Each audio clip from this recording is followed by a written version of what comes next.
तो दोस्तों यूक्रेन और रशिया के लड़ाई के कारण यूरोप के देश खास करके नेटो के जो मेंबर है वो काफी अधिक अलर्ट है और अपने एयर स्पेस के ऊपर नजर भी रख रहा है ताकि किसी तरीके का कोई अनहोनी ना हो और इन देशों के एयर स्पेस को रशिया के किसी एयरक्राफ्ट के द्वारा वायलेट ना किया जाए। पर दोस्तों पिछले हफ्ते एक ऐसा घटना घटा जो नेटो के इन देशों के बीच में एक हड़कंप ला दिया। ये घटना था नेटो के कई सारे देशों के एयर स्पेस को वायलेट करने को लेके। रिपोर्ट में बताया जा रहा है कि एक दो नहीं बल्कि पांच देशों के एयर स्पेस को पिछले हफ्ते किसी एक अनआइडेंटिफाइड या फिर कहे तो अननोन एयरक्राफ्ट के द्वारा वायलेट किया गया और नेटो के इन देशों को ये तक पता नहीं चला कि ये एयरक्राफ्ट कौन सा है। दोस्तों आज के इस वीडियो में आप लोगों को उसी मिस्टीरियस एयरक्राफ्ट के बारे में बताऊंगा और ये भी बताऊंगा कि एयर स्पेस वायलेशन के ये घटना को किस तरीके से अंजाम दिया गया और क्या हुआ कि नेटो के जैसे मजबूत संस्था के देशों के द्वारा भी इसके बारे में पता नहीं लगा जा सका। तो डिटेल में इस एयरक्राफ्ट के बारे में जानने के लिए वीडियो के आखिर तक बने रहिए और चैनल को सब्सक्राइब और वीडियो को लाइक जरूर कीजिए। तो दोस्तों पिछले हफ्ते यूरोप के अंदर एक ऐसा घटना घट गया जो एक तरीके से हड़कंप मचा दिया। घटना था कई सारे यूरोप के देशों के ऊपर से एक अनआइडेंटिफाइड एयरक्राफ्ट का गुजर जाना, जिनमें ज्यादातर देश तो नेटो के मेंबर है। हालांकि दोस्तों इन देशों के द्वारा ये भी जानकारी दिया गया है कि ऐसा किसी भी एयरक्राफ्ट के फ्लाई को लेके कोई ऑफिशियल जानकारी नहीं था और ना ही फ्लाइट प्लान को लेके किसी अप्रूवल इनमें से किसी भी देश से लिया गया। मतलब संपूर्ण रूप से ये एक अननोन एयरक्राफ्ट था जो अननोन तरीके से इन देशों के एयर स्पेस के अंदर से फ्लाई करके गुजर गया। हालांकि एयरक्राफ्ट के फ्लाइट पाथ को ट्रैक करने में इन देशों को सफलता मिला है और बताया जा रहा है कि असल में एयरक्राफ्ट लिथुआनिया के किसी एक अनडिस्क्लोज एयरपोर्ट से उड़ान भरा। उड़ान भरने के बाद ये लिथुआनिया के एयर स्पेस को छोड़ने के साथ साथ हंगेरी, पोलैंड, स्लोवाकिया, सर्बिया और रोमानिया के एयर स्पेस से गुजरा और उसके बाद 9 जून के दिन बुल्गारिया के एक काफी छोटा और एबंडेंट मतलब खाली पड़ा हुआ एयरफील्ड में उतर गया। और दोस्तों हाल ही में आप लोगों को जिन देशों के नाम के बारे में बताया उनमें सर्बिया के अलावा सभी देश नेटो के मेंबर है। दोस्तों रिपोर्ट में बताया जा रहा है कि एयरक्राफ्ट आखिर में बुल्गारिया के जिस एयरफील्ड में लैंड किया उसे तर्गोवेस्ती एयरपोर्ट कहा जाता है, जो कि बुल्गारिया के शहर तर्गोवेस्ती और सुमैन के बीच में है और ये वुहवसी नामक एक गांव के नजदीक भी है। हालांकि दोस्तों कई सालों से इस एयरफील्ड में या फिर कहे तो इस एयरपोर्ट में कोई भी एयरक्राफ्ट नहीं आया और इस कारण गर्मी के मौसम में इस एयरफील्ड का इस्तेमाल लोकल लोगों के द्वारा एग्रीकल्चरल पर्पज में किया जाता है। यूरोपियन न्यूज एजेंसी यूरोएक्टिव के मुताबिक जो एयरक्राफ्ट इन देशों के एयर स्पेस को वायलेट करते हुए इस एयरफील्ड के ऊपर लैंड किया है, बाद में उसे इस एयरफील्ड में ही ढूंढ लिया गया और जब एयरक्राफ्ट को ढूंढा गया तब एयरक्राफ्ट का इंजन गर्म था। मतलब किसी ने एयरक्राफ्ट को यहाँ पे लैंड करने के बाद वैसे ही छोड़ के चला गया। हालांकि दोस्तों इस तरीके के एयरक्राफ्ट को लेकर रिपोर्टरों के बीच में मतभेद है, लेकिन अधिकांश यूरोपियन रिपोर्टरों का कहना है कि ये 2 सीट वाला 2 इंजन वाला विचक्राफ्ट है। हालांकि लिथुआनिया के रिपोर्टरों के द्वारा दावा किया जा रहा है कि आधिकारिक रूप में इसके रजिस्ट्रेशन नंबर भी है। लिथुआनिया के नेशनल रेडियो एंड टेलीविजन के तरफ से ये क्लेम किया गया कि ये जो एयरक्राफ्ट है इसके रजिस्ट्रेशन LYLOO के अंतर्गत हुआ है और इसके रजिस्ट्रेशन नंबर 1962 PA23250 है और ये एक एस्टेक एयरक्राफ्ट है जिसे मैन्युफैक्चर पीपर एयरक्राफ्ट कंपनी के तरफ से किया गया है। लेकिन चिंता का बात यह है कि ये फिलहाल वैलिड नहीं है। मतलब एक तरीके से ये नंबर के साथ मौजूद तो है लेकिन इसका अस्तित्व अब नहीं होना चाहिए था। हालांकि बुल्गारियन टीवी के तरफ से एयरक्राफ्ट के एक फोटो भी रिलीज किया गया जिसे देख के काफी हद तक लग रहा है कि ये एस्टेक एयरक्राफ्ट है। दोस्तों एयरक्राफ्ट के संपूर्ण फ्लाइट पाथ से लेके एयरक्राफ्ट के बिहेवियर संपूर्ण रूप से सस्पिशियस रहा। रिपोर्ट के मुताबिक एयरक्राफ्ट लिथुआनिया से टेक ऑफ किया और टेक ऑफ करने के बाद इसे हंगरी में एक स्टॉप करना चाहिए, पर हंगेरियन न्यूज एजेंसी देहरो के तरफ से डेवरसन इंटरनेशनल एयरपोर्ट के मैनेजिंग डायरेक्टर जानोस वाजदा को जब इस बारे में सवाल पूछा गया तो उनका कहना था कि रिकॉर्ड में साफ है कि एयरक्राफ्ट एयरपोर्ट के आसपास से उड़ान तो भरा लेकिन ये एयरक्राफ्ट डेवरसन एयरपोर्ट से उड़ान नहीं भरा। हालांकि दोस्तों बाद में एरो क्लब हजदजवोजरो के डायरेक्टर स्टीवन इहोस के तरफ से ये कंफर्म किया गया कि लिथुआनिया से आए ये एयरक्राफ्ट बिना कोई ऑथराइजेशन के उनके एयरफील्ड में लैंड किया और उसके बाद एयरक्राफ्ट से कई सारे लोग उतरे और संभावित उन लोगों के द्वारा एयरक्राफ्ट का रिफ्यूलिंग किया गया होगा। हालांकि इस तरीके के इलीगल कार्य को देखते हुए उनके द्वारा लोकल पुलिस को तुरंत ही कांटेक्ट किया गया था, लेकिन लोकल पुलिस आने से पहले एयरक्राफ्ट रिफ्यूल करके टेक ऑफ कर लिया। दोस्तों इसके बाद जब एयरक्राफ्ट बुल्गारिया के एयर स्पेस के अंदर एंटर हुआ तो एयरक्राफ्ट का पीछा करने के लिए करीबन 6 फाइटर एयरक्राफ्टों को तैनात किया गया, क्योंकि तब तक यूरोपियन अथॉरिटी के तरफ से अमेरिका, हंगरी और रोमानिया को इस बारे में जानकारी दे दिया गया और रिपोर्ट के मुताबिक तीनों देशों के तरफ से 2-2 एयरक्राफ्टों को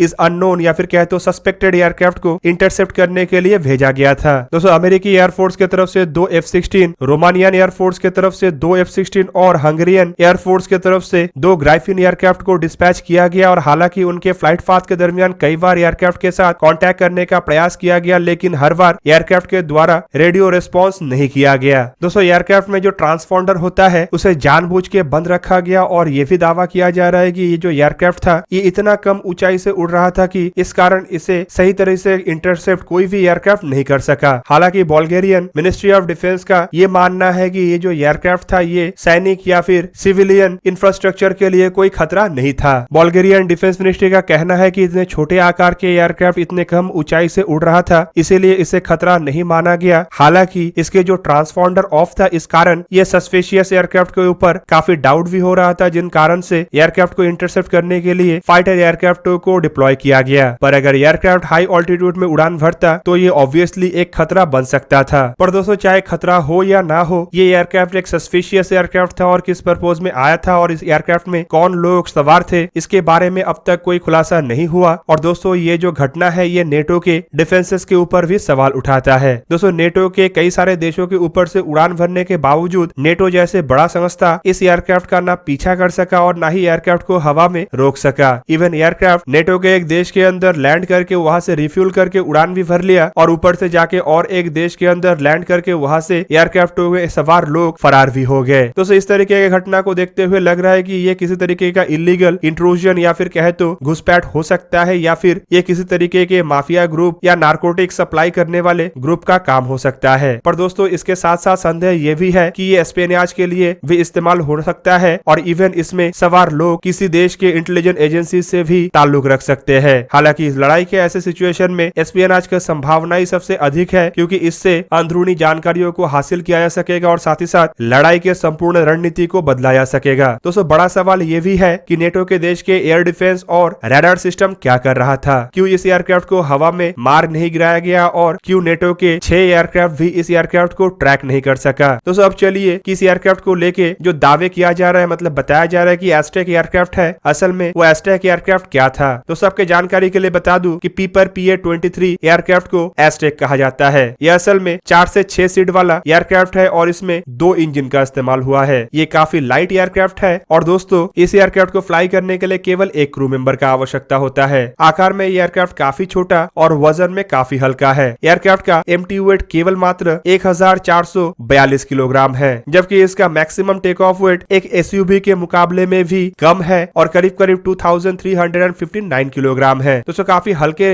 रफ्तार में उड़ान भर सकने वाला ये एयरक्राफ्ट का अधिकतम रफ्तार 346 किलोमीटर पर आवर है, जबकि ये अधिकतम 2445 किलोमीटर के रेंज में ऑपरेट हो सकता है। और दोस्तों एयरक्राफ्ट का सबसे बड़ा खास बात यह है कि ये छोटे और अनप्रिपेयर्ड रनवे के ऊपर भी उतर सकता है। दोस्तों पीपर एयरक्राफ्ट की तरफ से इस एयरक्राफ्ट का निर्माण 50 के दशक में किया गया और 1954 में इसे इंट्रोड्यूस किया गया। 1952 से लेकर 1981 तक ऐसा करीबन 6976 एयरक्राफ्टों का निर्माण किया गया। लेकिन दोस्तों आपको जान के यह भी हैरानी होगा कि जिन देशों के एयर स्पेस से ये एयरक्राफ्ट गुजरा या फिर जिस देश से एयरक्राफ्ट उड़ान भरा और जिस देश में जाके लैंड किया, उनमें से कोई भी देश इस एयरक्राफ्ट को फिलहाल ऑफिशियली तो इस्तेमाल नहीं करता है। ऐसे में दोस्तों सवाल यह है कि क्या कोई प्राइवेट संस्था के तरफ से इस एयरक्राफ्ट को इस्तेमाल किया जा रहा था या फिर कोई एंटी सोशल संस्था के तरफ से एयरक्राफ्ट को लंबे समय तक इलीगली इस्तेमाल किया गया। तो दोस्तों ये था आज का वीडियो। अगर आपको वीडियो अच्छा लगा तो लाइक कीजिए और मेरे चैनल को सब्सक्राइब कीजिए और साथ में बना हुआ बेल आइकन को भी प्रेस कर दीजिए ताकि आप मेरा वीडियो देख पाए सबसे पहले। जय हिंद।